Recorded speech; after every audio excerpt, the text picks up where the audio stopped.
In Venezuela, the parliament was briefly stormed by government supporters. This disruption came during a debate on democracy and the Constitution. The debate was called by the opposition following the suspension of a recall referendum against President Nicolas Maduro. CCTV's Stephen Gibbs is in Caracas.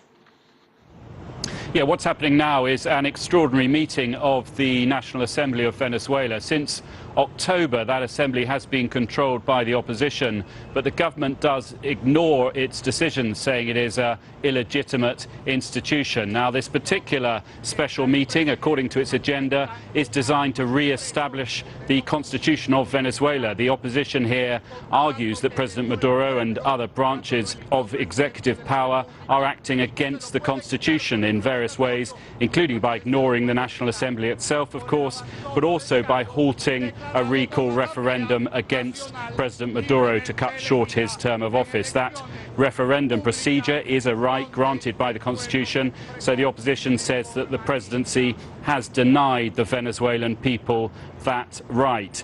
Now, the debate, as you can imagine, has been a bad-tempered affair. It was briefly halted when a crowd of government supporters managed to storm the Parliament building itself and cause a degree of chaos inside before they were evicted.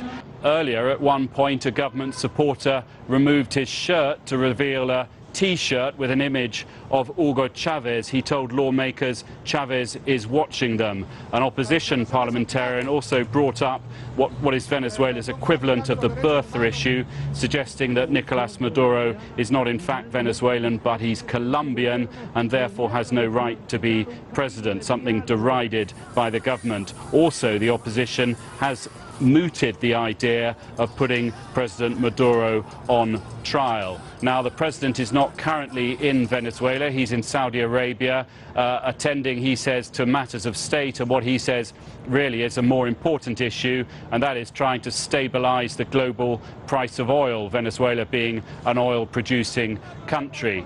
But back here, it really does feel as if Venezuela's constitutional crisis is deepening, with a whole branch of government and indeed the population feeling it's cut out from the decision-making direction of this country, and meanwhile the president and his allies appearing to take a harder line.